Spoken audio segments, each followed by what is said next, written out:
Hello students welcome to geometry school. Students, आज मैं आपको कराऊंगा एज क्राइटेरिया। बहुत सारे बच्चों की हमारे पास क्वेरी आती है, सर मेरी एज इतनी है, मैं एलिजिबल हूँ कि नहीं।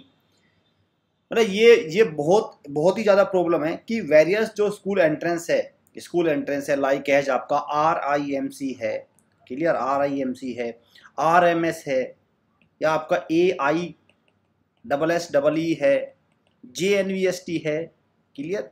तो ये जो आपके और आपका यूपी सैनिक स्कूल है और भी बहुत सारे स्कूल्स हैं, तो उनमें क्या एज क्राइटेरिया रहती है, उसमें सब बच्चों का कन्फ्यूजन रहता है कि मैं कौन सी क्लास में, सर मैं 7th में हूँ, क्या मैं उस स्कूल का फॉर्म भर पाऊँगा या भर पाऊँगी, क्या मैं उसके लिए अप्लाई एलिजिबल हूँ। तो ये इस तरह के डाउट बहुत सारे बच्चों के रहते हैं, तो उसको आज मैं आपको कराऊंगा और वो डाउट मैं आपका हमेशा के लिए दूर करूंगा। आपको करना ये रहेगा कि यहाँ से आप तुरंत से अपने एज क्राइटेरिया का चेक करिए। मैं इसको लिए कैलकुलेटर लेके आया हूँ, एज कैलकुलेटर, इसको कह रहे हैं हम एज कैलकुलेटर रहेगा पूरा, तो आप उसको आराम से कैलकुलेट कर पाएंगे। चलिए आगे बढ़ने से पहले मैं बता दूं, अगर आपका RMS का एग्जाम जो 3 अप्रैल को है उसकी तैयारी करें तो आप हमारी ऑनलाइन बैच को ज्वाइन कर सकते हैं।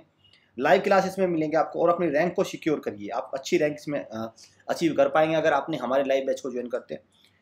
एकदम डिफरेंट फील करेंगे आप, हाई क्वालिटी लाइव क्लासेस होती हैं ये, क्लियर। बहुत सारे बच्चों की क्वेरी है कि उसमें बहुत सारे बच्चे क्या है, इसमें फिजिकल कैंपस में इंटरेस्टेड है। तो जो बच्चे ऑनलाइन एजुकेशन नहीं लेना चाहते, they are not compatible with online education, they can visit our offline campus. हमारे ऑफलाइन कैंपस को विजिट करिए, वहाँ पे आपको सारी फैसिलिटी मिलेगी, special facility, sports and activities मिलेगी, यूनिफॉर्म वगैरह, ये बहुत ज़रूरी है। विदाउट स्पोर्ट्स एक्टिविटी मैं आपको सजेस्ट करूँगा मत ज्वाइन करिए किसी भी इंस्टीट्यूशन को, क्योंकि अगर आपको 2 आवर्स की स्पोर्ट्स एक्टिविटी आपकी नहीं हो रही है तो आपका स्टडी में मन नहीं लगेगा। आपका बचपन देखो, आपकी एज कितनी है, 10 ईयर्स टू 13 ईयर्स, तो बच्चों का बचपन तो खेल में होता है, उनको एटलीस्ट 1 to 2 आवर्स तो डेली स्पोर्ट्स एक्टिविटी होनी चाहिए, क्लियर। तो मैथ्स कैंटीन वगैरह हमारी सारी बेहतरीन फैसिलिटी है। तो ये सारी चीज़ें एक बार आप कैंपस विजिट करेंगे, then you will feel the difference, आप अलग से देख पाएंगे, क्लियर। चलिए तो आपके सामने देखिए, अब मैं जो हमारा मेन टॉपिक है आज का, एज कैलकुलेटर।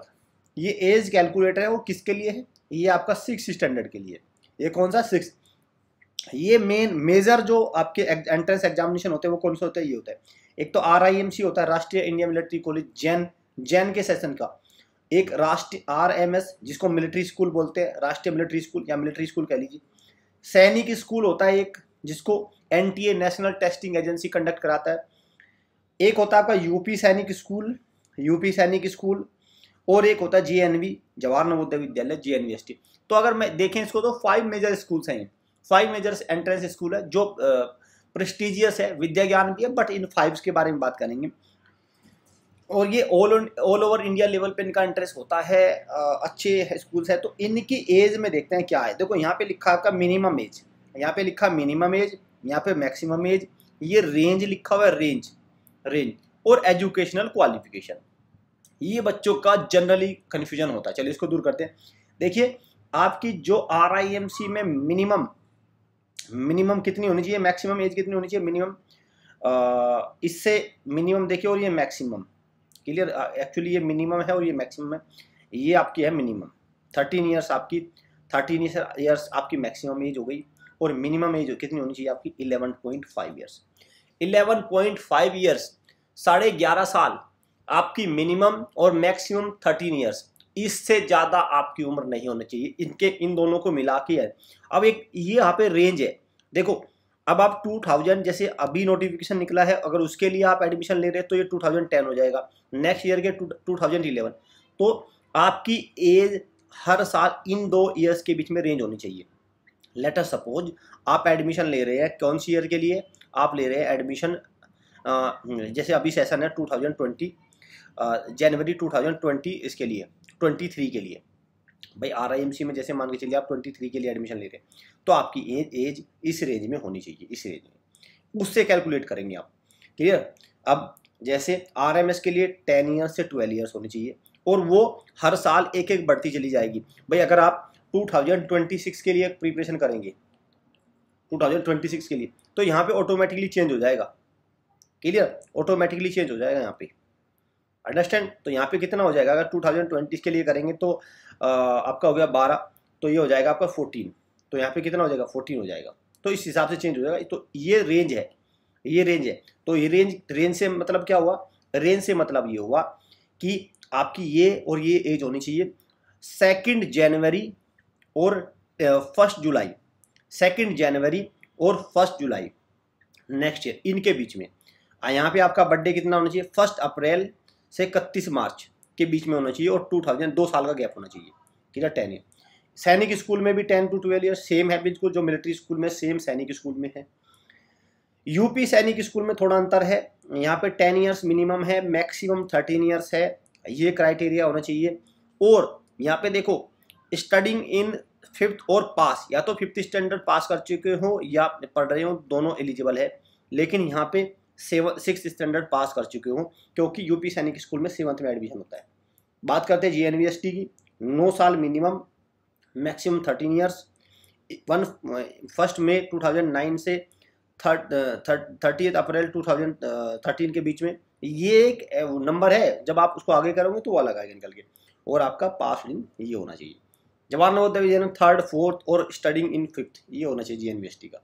तो ये एज कैलकुलेटर है, जब भी आपको कंफ्यूजन हो तो इस एज का बेसिकली इसको ध्यान रखना आप, ये, क्योंकि ये तो हर साल चेंज होगा, ये तो हर साल चेंज होगा। बस ये आपको पता होना चाहिए, इतनी एज होनी चाहिए आपकी, क्लियर। इसको कैलकुलेट करना जब भी फॉर्म भरने जाएंगे, अगर ये एज की रेंज आ रही है तो आप एलिजिबल हैं, अंडरस्टैंड। चलिए अब आते हैं एज कैलकुलेटर 9। RIMC में तो 9th में नहीं, 2 सेशन होते हैं, जून और जैन। तो जून के लिए है सेम है बिल्कुल। RMS में 9th के लिए 13 से 15 ईयर होने चाहिए। सैनिक स्कूल में 13 से 15 होना चाहिए। यूपी सैनिक स्कूल में 12 से 15 होना चाहिए। JNV में 12 से 15 होना चाहिए। ये 9th स्टैंडर्ड का है, क्लियर। RIMC में तो 8th होता है, लेकिन उसमें 2 सेशन होते हैं, तो RIMC नहीं इसमें, बाकी ये तीनों चाहिए, बाकी ये चारों सही है। तो अब आपका एज को लेके जो कन्फ्यूजन था, मुझे लगता है ये दूर हो गया होगा। अब आपको कुछ नहीं, आप जब भी कोई एज क्राइटेरिया देखना तो इसका स्क्रीनशॉट वगैरह आप लेके रख लेना, और इससे अपनी एज क्राइटेरिया को आप कैलकुलेट कर लेना, क्लियर। जब भी आप फॉर्म भरेंगे बस ये देखना कि मेरी एज इनके इस नंबर के बीच में बैठ रही है कि नहीं, क्लियर। जैसे अभी मैं कैलकुलेट करके दिखाता हूँ आपको, अभी मैं आपको कैलकुलेट करके दिखाता हूँ। लेट अस सपोज एक बच्चा है जिसकी डेट ऑफ बर्थ है 1 देखिए 13 मार्च आपका 2011। ये जैसे अब मैं वो बच्चा चेक करना चाहता है कि वो इसमें क्या नाम है RIMC के लिए एलिजिबल है कि नहीं। तो कैसे करेंगे आप, तो इसको क्या करिए, इसको माइनस कर दीजिए। कैसे करेंगे, देखिए ये अब प्रेजेंट में कितना हुआ, देखो आपका आज की डेट कितनी है, लेट अस सपोज वो कर आपका 2022 और इसको माइनस करिए 33 2011 से, क्लियर, ठीक है। तो कैसे करते हैं इसको, भाई आपको एज तो माइनस करनी आती होगी। ये 12 है, 1 साल इधर ले लेंगे तो कितना हो जाएगा, 14 महीने हो जाएंगे। तो 11 महीने तो ये हो गया, और यहाँ पे हो गया आपका 10, क्लियर, ये 10। तो 10 ईयर्स 11 मंथ, 10 ईयर्स 11 मंथ हो गया। और 10 ईयर्स 11 मंथ है इसमें, इस रेंज में नहीं, 10 ईयर्स 11 मंथ इस रेंज में नहीं है, तो इसके लिए एलिजिबल नहीं है। 10 ईयर्स 11 मंथ है, इस रेंज में है, इसमें एलिजिबल है, इसमें भी एलिजिबल है, इसमें भी है, इसमें भी है, तो इनमें है। लेकिन RIMC में वो बच्चा एलिजिबल नहीं है, क्लियर। तो इस तरह से आपको ध्यान रखना है, क्लियर। तो इस तरह से आप एज कैलकुलेट करते हैं, इस तरह से आप जब भी आपको फॉर्म भरना हो इस तरह से आप। तो उम्मीद करता हूँ आपका ये डाउट हमेशा के लिए आप दूर हो जाएगा, आपको कन्फ्यूजन में नहीं रहना है, कोई बिल्कुल कन्फ्यूजन नहीं होना है। वीडियो इस तरह की चाहते हैं कि इस तरह की इन्फॉर्मेशन आपको मिलती रहे, तो वीडियो को लाइक करिए, शेयर करिए, चैनल को सब्सक्राइब और बेल आइकन पे क्लिक जरूर कर लीजिए, क्योंकि इस तरह की सारी आपकी एलिजिबिलिटी नॉर्म्स हमारे चैनल पे ऑथेंटिक रहती है, ऑफिशियल रहती है, तो वहाँ से आपको सारी इन्फॉर्मेशन मिलती रहेंगी। Do press the bell icon, क्योंकि इसके बिना नहीं आपको पता चल पाएगा। जो भी नोटिफिकेशन आएगा, रिजल्ट आता है या कुछ भी होता है, पेपर सॉल्यूशन या करंट अफेयर्स, बहुत सारी चीज़ें आती हैं हमारे प्लेटफॉर्म पे, तो वो आपको अपडेटेड मिलती रहेगी। सो स्टूडेंट, कोई डाउट हो इन नंबर पे आप पूछ सकते हैं, व्हाट्सअप भी कर सकते हैं। All the best, thanks for watching.